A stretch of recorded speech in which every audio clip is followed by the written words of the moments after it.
First of all, I'm hot as hell. I gotta take this fleece off, dude. You got the. Me and Adam are both wearing Columbia fleece today, baby. Ooh. You know how it goes. Hold on. Nice. I gotta take it off, bro. But anyways, Got the sorry. polo. Hey man, I got it on discount Edinburgh, baby. Like $12, dude. Can't beat it.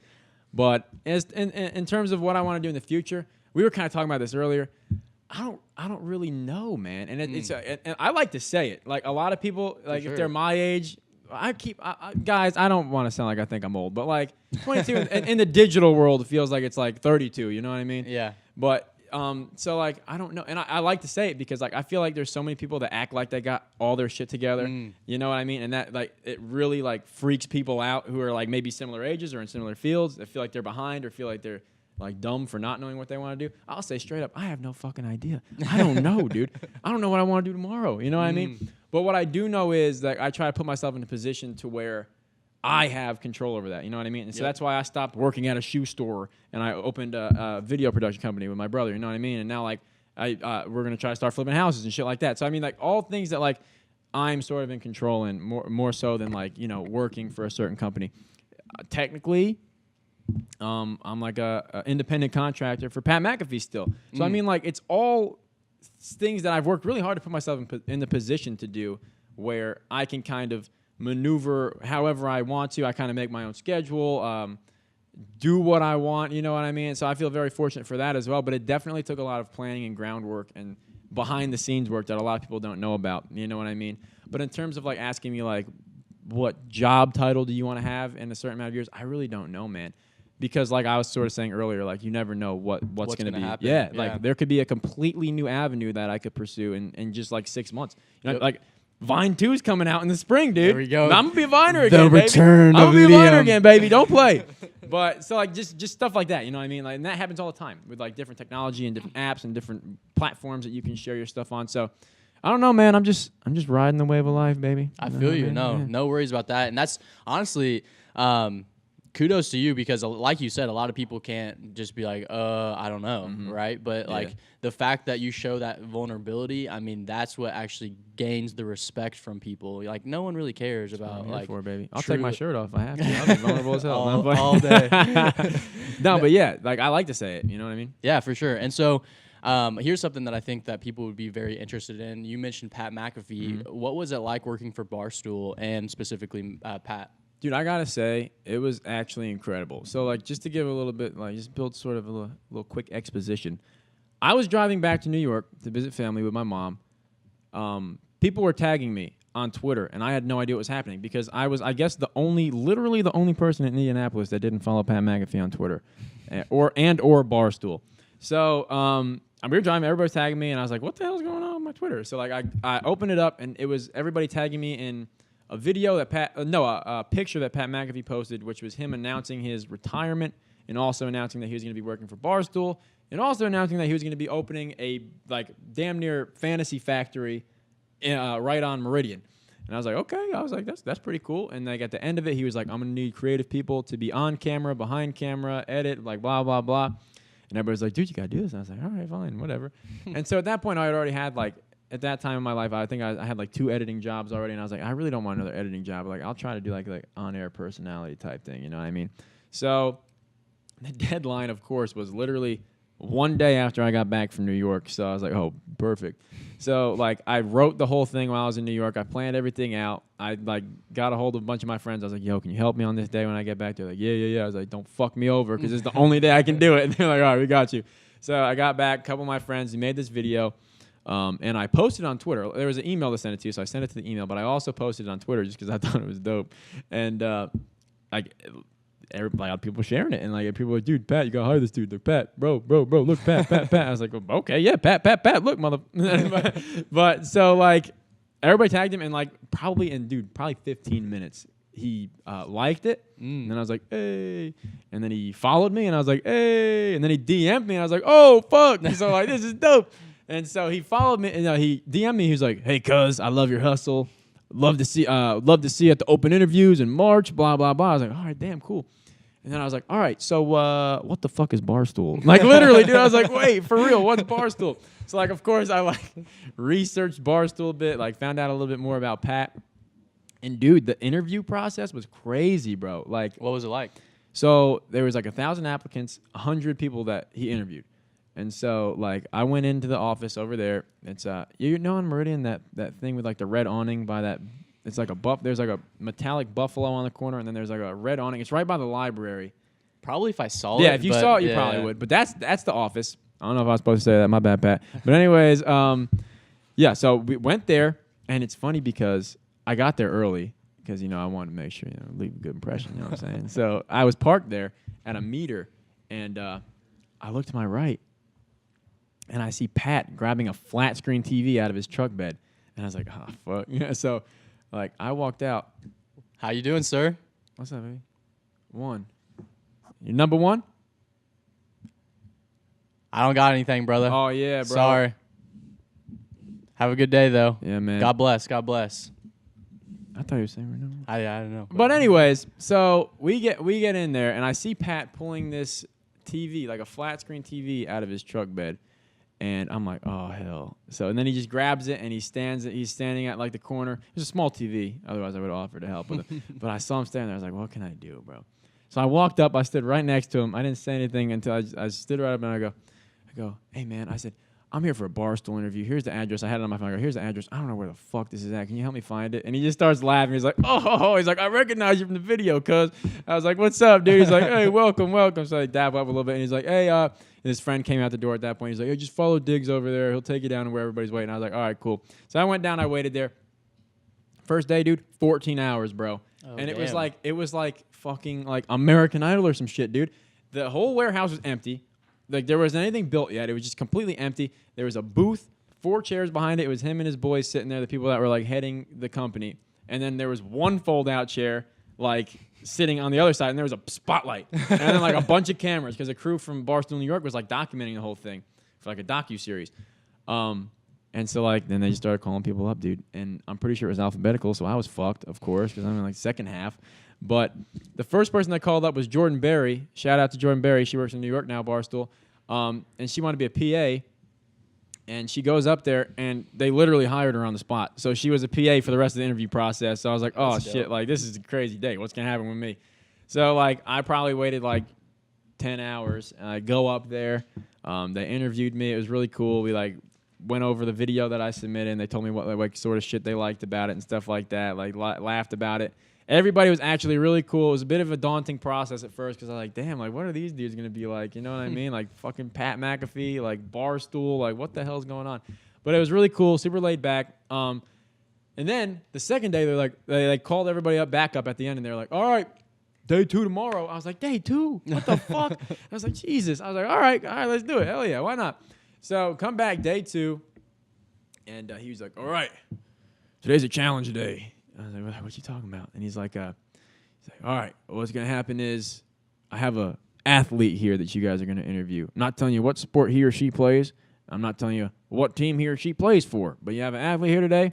Find some questions you want to ask. Make them be adaptable, and I'll see you up there when we call you up. I was like, oh, fuck. Are you fucking kidding me, bro? I was like, who is it? And so, like, everybody's going up there. And then they just went home after that, by the way. So, like, they couldn't come back down and tell us who it was. Yeah. So they go up there. Leave, and like, of course, I'm like the second half again, and the next day it was random, but I was still like third to last, and I go up there, and so he goes, they're like, they prep you outside the room. You're like, all right, the athlete's gonna be sitting there. You're gonna have a mic on your chair, blah blah blah. You have a minute. I think it was a minute. I was like, what the fuck? And so, like, I walk in. There's fucking Pat sitting on the chair. I literally look at him. I go, you piece of shit, and he just starts cracking up. I was like, bro, I should have known this was gonna be your ass. But anyway. I was thinking, like, man, like, what's something that nobody's asked him? So I think I asked him, like, if he thought he could kill somebody, like, kicking him in the balls or something like that. Because he's a punter, he got legs of steel. I think I asked him that. I might have asked who had the biggest wang in the locker room, but, there's just stupid shit like Disclosed. that. Bro, yeah, and, like, nobody asked him that shit. That's all I cared about, you know what I mean? Be different. Yeah. Awareness. It's a day 3. So, like, there's another day. Yeah, okay. Yeah. Like, come back tomorrow, bro. Blah, blah. It's like, fuck. All right. Let me just text my boss. Hey, you're not going to make it tomorrow. So, wait, day 2, did they each day, are they eliminating people, basically? Okay, no. Gotcha. So, to be honest, though, maybe because some people didn't show up, and I can't think of any reason why, but it wasn't like a super big amount of people that didn't show up, so I don't know. I just assumed maybe they were like, fuck it, I can't come back to day 2, but whatever. that people come from like Texas, like New wow. Jersey, New York, yeah, the California one. I was like, damn, okay. A lot, obviously, a couple from Chicago and everything. So he was like, come back tomorrow. We're doing the cutting process. So like, of course, you come in the next day, big empty warehouse. Everybody's like arced around. He's standing there in the middle, the spotlights and everything. Dude, it was literally like The Bachelor, bro. Like, he called us up one by one. He's like, literally, I think he was like, we'll see you in the summer. Or he'd be like, thanks so much, man, but we got to send you home. I was like, are you shitting me? I was like, you fucking kidding. In front of everyone, In front of everybody. The Yeah. camera crews and everything, dude. And so, like, I went up there, and he was like, love you, brother. We'll see you in the summer. I was like, oh, fuck yeah. I was like, all right, cool. So then we had, like, a 2-month gap, and then he like, mass text everybody. Hey, it's Pat. Just come to the office, blah, blah, blah. I was like, okay. And so then we went to the office, and he was like, all right, we're going to break you guys up into teams, and you guys are just going to sort of get to work. And I was like, get to work on what? He's like, we just want to see how you guys work together. You guys can, like, make some videos, and, like, tomorrow you guys can work with somebody else, blah, blah, blah. And I was like, what the fuck is going on? So the challenge was like a challenge after we already got hired. I think it was just like to see who his favorites were, you know what I mean? But like it was like he was like, make a welcome to Indy video, but you can't use like your fancy cameras, you can't use drones, you have to record everything on your cell phone. And I was like, all right, cool. So I worked with a guy named Jacob Harris who actually goes to IUPUI. He edited it, and I was like the personality because there had to be an editor and like a personality. And so like we tried to do some creative shit too. Like we duct taped my cell phone to my drone. And I asked the guy, I was like, hey, can we like duct tape the phone to the drone and use that? He's like, Pat, whatever. I was like, Pat, I'm trying to pop off here, bro. I was like, can I duct tape my phone to my drone? He's like, if you want to risk it. I was like, all right, fuck it. So he did that, and only people that did it. You know what I mean? So Okay. like, that's always my thing is like, I'm so like particular about it in my own head. Like I get in my own head about it all the time. Like, dude, is this gonna stand out? Is this gonna be unique enough? Like, this is what everybody else is doing? You know what I mean? And it's like I'm just so paranoid about it, even if it's probably not, that I just go like over the top with shit like that all the time. So that was really cool. Met a lot of cool people through that process too. Like of course we spent the whole summer working together as well. We had a meetings like every week at Morty's Comedy Club on the north side because the VP of Barstool Indy, Todd McComas, actually owns that place. So like we went there, we met there, the kind of brainstorm group, and like pitch ideas to him. If you liked it, you just say, all right, go ahead and run free, be free, go do it. And so he did that. And then there was a show called Live at 9 that was a live stream that went on a couple times.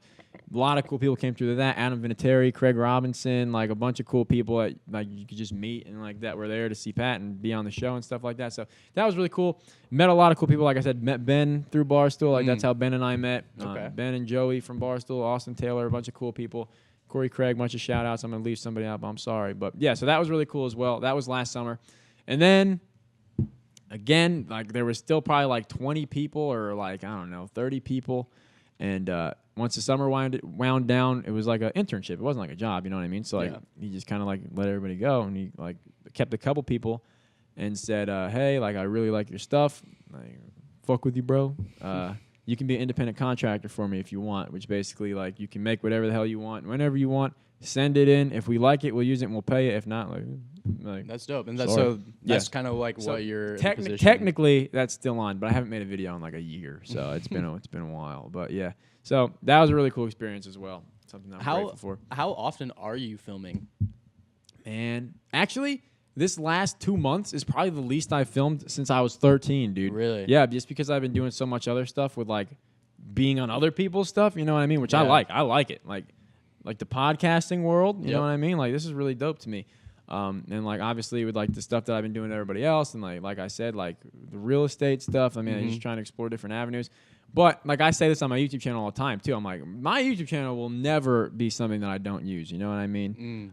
Like I'm always gonna want to post like special videos on here and like things that keep you guys in the loop because I appreciate like your presence over the years. You know what I mean? And stuff like that. So, and the thing is like, even if I'm not posting, that doesn't mean I'm not filming. So I do still film stuff because like when I do take a break, I like to put like together like a compilation, like catch up compilation. You know what I mean? Yep. And just sort of keep people up to date and stuff like that. So that is something I do. I have my camera a lot. I have my camera right now, my vlogging camera at least. And I like to do that as well. So maybe I'll take a little clip before I leave. Why aren't you vlogging, bro? I'll take a little clip before I leave for sure. Because this would be a cool thing to throw in on the catch up video. But for sure. I have a couple more questions for you. Fire away. They are going to come at you, so pretty quick. First one, who has been your biggest inspiration thus far? Whether it be family, someone that you look up to. All right, I'm gonna have to break it into two then, because family, I'll say my parents, which is 3, my mom, my dad. Oh fuck, I can't even tell because my grandma. All right, low key, it's my parents, but I'm gonna say my grandma because then I don't have to pick favorites. But my grandma's literally like my best friend in the whole world. We make videos together all the time. She's been through a lot, dude. She's like super strong chick. Love her to death. We get along really well. We hang out all the time, literally every day. So I will just say my grandma for that. And then like, air quotes, professionally or creatively, same thing. Probably Casey Neistat. Just somebody I've been watching probably for the almost a decade at this point. And somebody who really pushed me to get into like seriously pursuing filmmaking and creating in any capacity. You know what I mean? So probably Casey Neistat. For sure. Okay, and then what is your definition of success? This is going to be so generic and lame, dude, but honestly, being happy, dude, because, like, I'm not a person that says, I want to make good money, you know what I mean? Like, I'm not afraid to say that. Like, I do want to make good money because, like, like, being comfortable is important, you know what I mean? Not being so stressed is important, and I think without money, there is a lot of stress that comes with that. But there's people that are rich and miserable, you know what I mean? So, like, definitely being happy, and I think that comes from doing what you want to do, and that's what I'm trying to do right now. So, I mean, I feel like I'm on the right path, you know what I mean? Hopefully. For sure. But, you are. So, yeah, I'd just say being happy, although that's sort of a lame answer. I think John Lennon said that, too, didn't he? I don't know. I just know Liam Pineiro said it. Hey, man. The new John Lennon. No, I'm playing. Next question would be, what kind of impact do you want to have on the world? I want to be thought of as a sex symbol, to be honest. No, I'm playing. Man, I just want to make, I don't know how to put this into words. Like, for example, I'll go back to Casey Neistat. When I watched like some of his first videos, they moved me, bro. You know what I mean? And there's so much stuff that I watch and it's entertaining, but it's not moving. You know what I mean? And so to be able to do that for somebody else and sort of shift the trajectory of their entire life, which that sort of did for me. Yep. That is what I think I want my impact to be, is like to be able to like motivate people to really like go for it, you know what I mean? Because so many people would just wait for the right time to do shit, and there's really not one, dude, except like right now, you know what I mean? So like just sort of be a motivating factor in people's lives and like help them realize their potential is probably what I would say I would want my impact to be. For sure. I love it. And so one question that we have been anticipating all night, what's something that's interesting about you that no one knows about?